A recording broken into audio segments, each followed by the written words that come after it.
Nuevamente les saludo. El día de hoy vamos a ver un tercer repaso. En este caso nos vamos a introducir a la ley de voltaje de Kirchhoff, la cual también apreciamos en clase. Esa ley está expresada con la siguiente fórmula. Y bueno, nos dice que la sumatoria de todas las tensiones que están en el circuito dice que van a ser igual a cero. Repito, la ley de voltaje de Kirchhoff dice que la sumatoria algebraica de todas las tensiones o voltajes, también vamos a entenderlo así, en el circuito nos van a dar igual a cero. ¿Cómo vamos a entender esto? Bueno, vamos a graficar nuestra tensión. ¿Qué es la tensión? Bueno, es el voltaje el cual sale inmediatamente de nuestra fuente, ¿ok? Y aquí, bueno, tenemos 18 volts en nuestra fuente, así es que más o menos estamos hablando de este nivel, correcto. Ahora pues, dice Kirchhoff que cuando nosotros sumemos todas las caídas o los voltajes de tensión que hay en nuestro circuito cerrado, debe estar cerrado, el circuito no puede estar abierto. Abierto sería que desconectáramos la última resistencia en serie. Está abierto, no hay una conexión que cierre el circuito a tierra, pero bueno, para que esto se dé en la realidad tiene que estar bien conectado y entonces el circuito debe estar cerrado. Ahora sí, tenemos un voltaje que está en nuestro circuito, pero dice Kirchhoff que al sumarlos algebraicamente la suma total va a ser cero. ¿Por qué razón? Porque al fluir nuestro voltaje inicial 18 volts, pero al pasar por el primer dispositivo que es la resistencia, vamos a experimentar una caída de voltaje, ¿verdad? Esto significa que en este punto, el cual vamos a llamar BA, o vamos a tener ahora un voltaje A en ese punto, puesto que ha disminuido la tensión inicial. Al pasar ahora por la segunda resistencia, también va a experimentar una caída de tensión, el cual vamos a tener aquí también nuevamente una diferencia de tensión, la cual vamos a llamar a ese nodo VD. Pero al pasar por la tercera resistencia, entonces en este punto nuestra caída de tensión habrá sido total, que ahora aquí estaremos midiendo 0 volts. Esto es de manera gráfica, ¿ok? Cada vez que pasó el voltaje a través de estos dispositivos o resistencias, experimentó una caída de tensión. Bueno, eso es en este aspecto. Ahora vamos a verlo en el aspecto matemático. Muy bien, hemos reacondicionado nuestro circuito para que sea más comprensible. Como estamos hablando de esta ley que es muy importante para resolver problemas en los circuitos eléctricos, muy usado en la ingeniería electrónica y también ingeniería eléctrica, debemos de comprenderla a la perfección. Bueno, he puesto los valores de las resistencias aquí abajo. Tenemos R1, R2 y R3, lo cual su valor es de 3 ohms. Y les acabo de explicar a través del diagrama gráfico que pusimos aquí que vamos a tener diferentes mediciones de tensión. Si agarráramos un multímetro y pudiéramos medir con respecto a tierra BA, tendríamos un voltaje el cual no es ya 18 volts, o de tierra a este punto, a este nodo VB, también tendríamos una medición de voltaje muy diferente a la de este valor y muy diferente a la de nuestra fuente. Kirchhoff nos va a hacer entender por qué razón sucede eso. Y claro, vamos a seguir también utilizando la ley de Ohm para poderlo entender. Bueno, Kirchhoff dice que hay que sumar algebraicamente, vamos a llamar a la fuente V, dice que la vamos a colocar su magnitud algebraica dentro de la ecuación, pero también tenemos que sumar otras tensiones. Vamos a llamar V1, V2 y V3 a las tensiones que tenemos aquí. V1 va a ser la tensión en R1, V2 va a ser la tensión o el voltaje en R2 y V3 va a ser la tensión en R3, ¿correcto? Dice que estas deben dar 0, ¿correcto? La suma de las tensiones en el circuito deben ser igual a 0. Posiblemente algunos de ustedes Se preguntará cómo si todas tienen o les precede un signo positivo. Bueno, en realidad, como les mostré en el diagrama aquí abajo, nos dimos cuenta que la tensión se fue atenuando, y eso significa que en algún momento vamos a tener que comprender que estos voltajes, al ser un voltaje que se consume en la resistencia, pues realmente tendrán un signo negativo, ¿verdad? Pero vamos a verlo en la práctica. Eso también lo podemos realizar de la siguiente forma.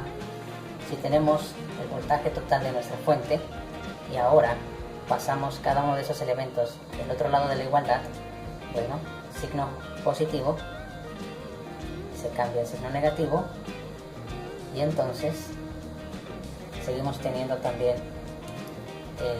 la misma ecuación, pero ahora nos vamos a dar cuenta que entonces al sumar negativamente todas las tensiones de nuestras resistencias, nos vamos a dar cuenta que nos van a dar una magnitud, aunque en signo inverso a la de la fuente. Y esta razón también nos va a llevar a decir que se va a restar y tendremos ya en este punto 0 volts, ¿verdad? Muy bien, vamos a recordar del repaso número 2 que este ejercicio teníamos también ya la sumatoria de las dos pilas, el voltaje total de la fuente 18 volts. Al simplificarlo teníamos una resistencia equivalente de 9 ohms y entonces teníamos una corriente total de 2 amperes. Corriente que en un circuito serie sabemos que es la misma en todos los puntos. Quiere decir que si yo mido aquí la corriente tengo 2 amperes, pero si lo mido en el nodo VA tengo 2 amperes, si lo mido en el siguiente nodo tengo 2 amperes. En un circuito serie la corriente tiene la misma magnitud en todos los puntos, ¿verdad? Y bueno, nosotros necesitamos calcular ahora estos voltajes de cada resistencia. Y para poder hacer ese cálculo, sabemos que al utilizar el truco del triangulito, bueno, requerimos voltaje, tapamos voltaje y nos da como resultado resistencia por la corriente, la cual hemos escrito ya aquí la fórmula, pero debemos de entender lo siguiente: ¿qué resistencia? ¿Qué corriente, verdad? Pero bueno, la corriente sabemos que es esta porque es un circuito serie, entonces no nos vamos a preocupar tanto. ¿Pero qué resistencia? Bueno, la que estemos calculando para nuestro respectivo voltaje que deseamos encontrar. Vamos a encontrar el voltaje V1. Entonces necesitamos el valor de R1 por la corriente. Muy fácil, ¿verdad?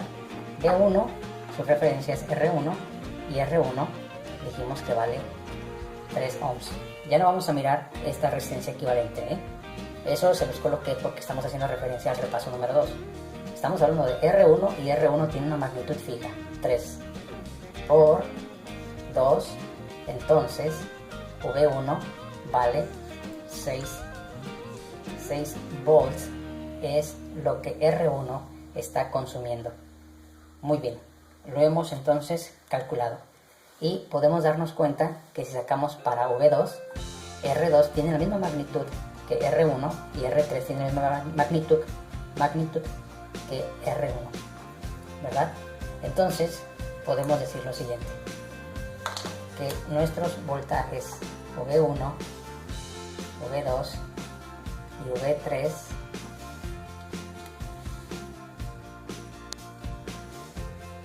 en consecuencia, como sabemos que R1, R2 y R3 tienen la misma magnitud, sabemos que eso multiplicado por la corriente para todos nos va a dar el mismo voltaje. Entonces, para este ejemplo, V1 va a ser igual a V2 y V2 va a ser igual a V3. Eso significa que todos estos voltajes tienen el mismo valor, 6 volts, ¿verdad?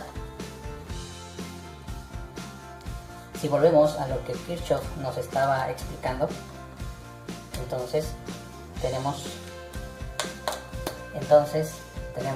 el voltaje de la fuente, de este lado la suma algebraica de nuestras caídas de tensión, las vamos a colocar así en negativo porque sabemos que se van atenuando, y de este lado tenemos 18, que es lo de nuestra fuente, de este lado tenemos 6 volts para cada tensión que está en las resistencias. Esto entonces nos da 18 y 18. Si sumamos las tensiones de caída y obviamente como referencia nuestro voltaje inicial 18 volts. En la vida real entonces el diagrama que pusimos al principio nos dice que al pasar el primer dispositivo o la primera resistencia, bueno, tenía una caída, ¿verdad? Al pasar por la segunda resistencia experimentaba también el voltaje o una caída de tensión, y al pasar por la tercera resistencia experimentaba otra tensión. Ahora, esa caída constantemente en este circuito es de 6 volts. Espero ahí se entienda. Y aquí la referencia es 0. Muy bien. Eso significa también lo siguiente.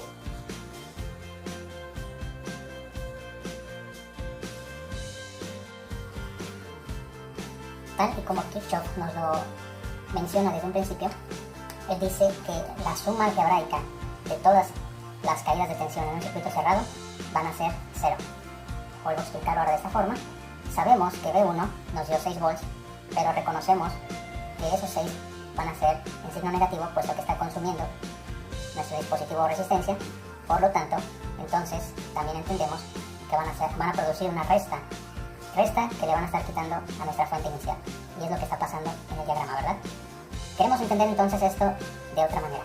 Esta es la manera matemática, ahora vamos a verlo de la manera física en nuestro circuito. Significa entonces que si yo les pido los voltajes en estos nodos no es los 6 volts que encontramos para cada resistencia. Estos nodos son estos puntos que están aquí. Entonces, si tenemos en nuestra fuente 18 volts y comienza a fluir ese voltaje, al llegar a nuestra primera resistencia, a R1, ella va a consumir o va a atenuar 6 volts de lo que está entrando. ¿Qué está entrando? 18. 18 menos 6, entonces aquí tendremos 12 volts, ¿verdad? Ahora, esos 12 volts es lo que entra en R2. Y R2 también tiene un consumo o una atenuación del voltaje de misma magnitud por los valores que son iguales de cada resistencia. Y ahora 12 menos 6 volts, ahora en este nodo tendremos 6 volts como referencia o como magnitud en este punto.